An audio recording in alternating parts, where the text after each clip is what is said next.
Avropanın daxilində də müəyyən ölkələr var ki, Rusiyanı dəstəkləyirlər. Elə onlardan biri Serbiyanın prezidenti Vučić neçə dəfə deməli Rusiya qarşı sanksiyalar tətbiq olmaq anında onlar etiraz ediblər. Sloveniya onlara dəstək göstərib. Yəni Avropada hamısı bütövlükdə Rusiya qarşı deyillər. Yəni Rusiya tərəfdarları da var. Elə bu gün müharibə getdiyi dövrdə də məhz Rusiyadan sanksiyalar tətbiq olunsa da qazdır, yanacaqdır. Bu gün də həmin Avropanın ən aparıcı ölkələri, Fransa, daha çox qazını hal-hazırda da Rusiyadan alır. Yəni öz maraqlarını, dövlət maraqlarını daha qabağa atırlar, nəinki Ukrayna maraqlarını. Ona görə də Ukraynaya lazım dəstək vaxtında göstərilmir. Bəli, o deməli qəbul olunub ki, Ukraynaya yardımlar göstərilsin, pulu ayrılıb, ancaq onlar da vaxtında verilmir. Məhz buna görə də Ukrayna silahlı qüvvələri dediyi kimi o güclərini artıra bilmirlər.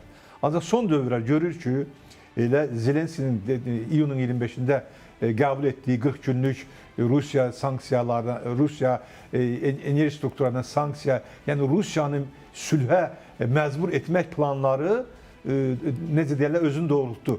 Yəni Rusiyanın daxilində təkcə uzaq şərqə deməli Ukrayna raket atmayıb. Omsk şəhərinə, Sibirə, digər yerlərə onların yanacaq dondurma məntəqələrini, neftarıma zavodlarının böyük əksəriyyətini, yəni haradasa bir 35%-ni demək olar ki, sıradan çıxartdılar. Eyni zamanda Rusiyanın bəli o S-400 raketlərinin qurğularını vurub sıradan çıxartmaq çox böyük şücaətlikdir. Biz görürük ki, son dövrlər doğrudan da Ukraynanın pilotsuz uçuş aparatları Rusiyanın hər yerində, o cümlədən Moskvada, Piterdə, elə indi son zaman elə Tataristanın Nijikamsk böyük neftarıma zavoduna endirdiyi zərbə nəticəsində həmin zavodda sıradan çıxdı. Yəni bəli, o üstünlük görünür, o üstünlük var.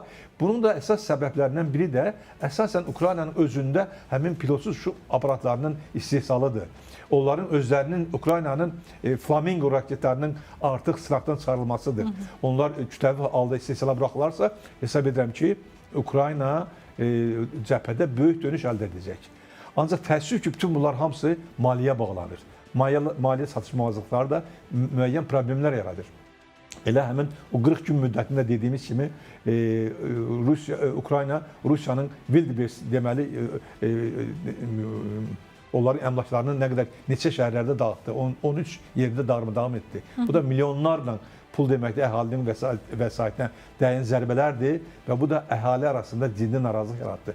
Həmin dövrdə biz gördük ki, Ukrayna deməli Rusiyada yanacaq kollapsı yaratdı, yanacaq çatışmamazlığı. Yəni Rusiya bütün dünya yanacaq satıb indiyə kimi, ancaq indi özü təsəvvür edin ki, Marokodan yanacaq alır.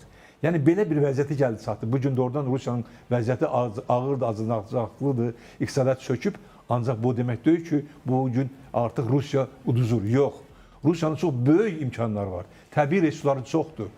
Təəssüf ki, Rusiyanın siyasəti düzgün deyil. Öz qardaş ölkəsinə hücum etdi, ərazilərini genişləndirmək istədi, keçmiş SSR-ni bərpa etmək istədi və bu müharibəyə 4 il yarım müharibə gedib, müharibə çəkilən xərcləri əgər Rusiya vətəndaşlarına, Rusiya şəhərlərinə çəkilsəydi, necə ki, son illər Azərbaycan bunu edib, Azərbaycanın bütün şəhərləri gözəlləşib, inkişaf edib, sosial obyektlər tikilib, yollar çəkilib. Bunları Rusiya özləri üçün eləsəydi, inanın ki, Rusiya dünyanın ən gözəl yerlərindən, məkanlarından biri olardı. Çünki doğrudan da bugün Rusiya çox böyük vara dövlətə sahib bir ölkədir. Ancaq necə deyirlər, yiyəsi yoxdur. Yiyəsi xalqı, dövləti pis günə aparır, uçuruma aparır.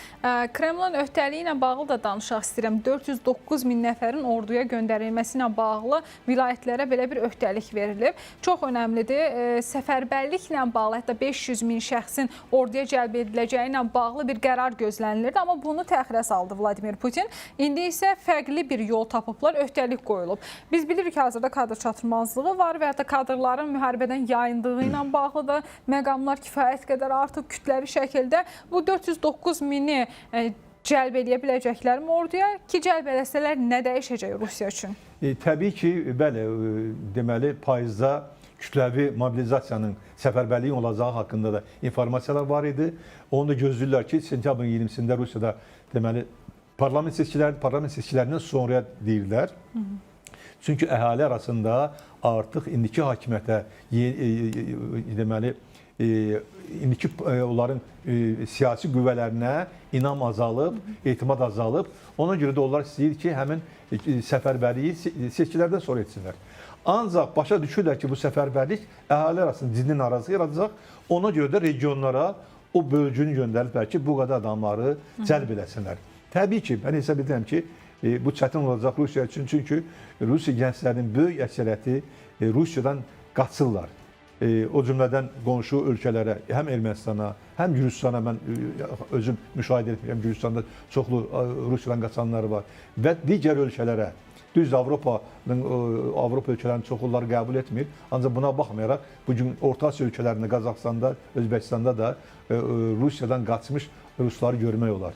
Yəni, o 409 minin toplanması sual altındadır. Ancaq bundan əlavə onlar Şimali Koreyadan da əsgərləri gətirmək istəyirlər. Hardasa 100 min əsgər gətirmək istəyirlər. Yəni, bunlar eyni zamanda Rusiyanın xüsusi xidmət orqanları, kəşfiyyat orqanları xarici ölkələrdə, Afrika ölkələrində də verbovka deyirlər. Adamları cəlb edirlər ki, pul müqabilində onları iş adından gətirirlər. Eləcə də Hindistandan nə qədər adamlar gəlbir iş adından, burada da onları hərbi cəlb edirlər.